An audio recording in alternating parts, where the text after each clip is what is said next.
I often teach beginning level classes such as Microsoft operating system and so on for people who don't really know their way around the operating system.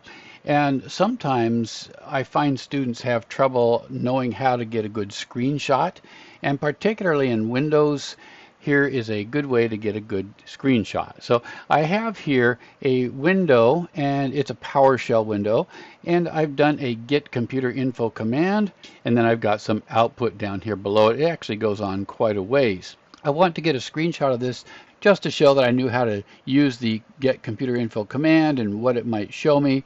And I just want to show off the command itself, the fact that I did it, and then some of the opening information about it. So let's get a screenshot of that. Now the easy way to get a screenshot of this is to use the snipping tool.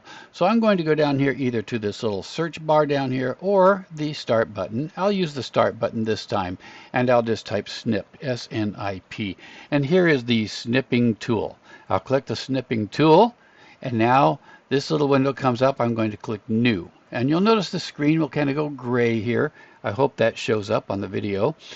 Now let's say I want to just show the command itself and then maybe the first few lines of the output. So I'll click right here. You notice this little crosshair. I'm going to click right here, and I'm going to click down the left button and hold it.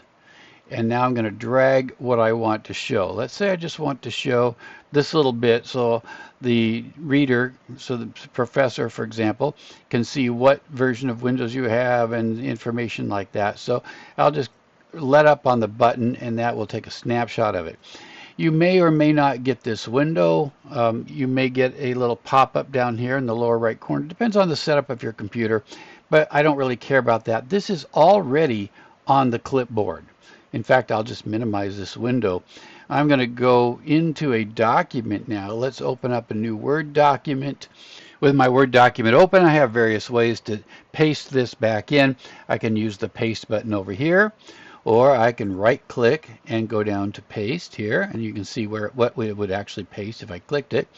Or the easiest or best way, quickest way really, and something I'd like you to be sure you know how to do, is to hold down the control button on your keyboard and then the V as in Victor.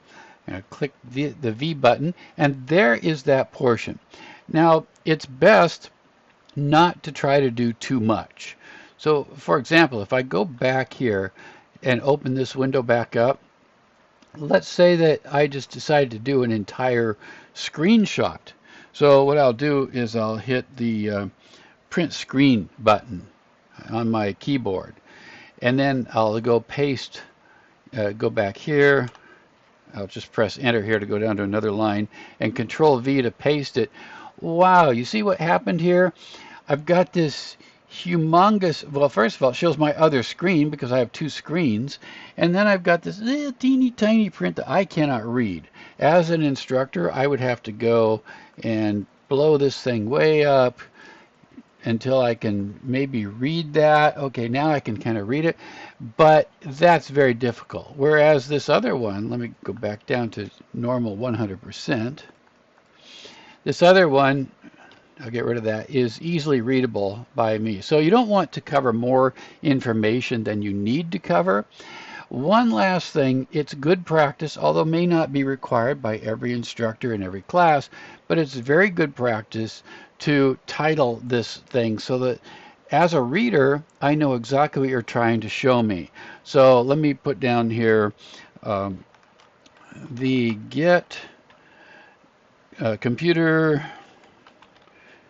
info command with the first few lines of output. This way, as a reader, I know exactly what you're trying to show me here. You're not trying to show me, for example, what version is. By the way, it's interesting. This is Windows 10. I'm running Windows 11. There's a reason it does that. I'm not going to talk about that now. But I'm not trying to show that. I'm not trying to show that it's professional version. I'm not trying to show any of this other information. I'm trying to show you that this is the get computer info command, and that this is the first few lines of the output, not the entire output. So I've made that very clear in my little title there. So that's important to do, although again, not every instructor may insist on that. All right, well, that's it for this. I hope this is helpful. Thanks.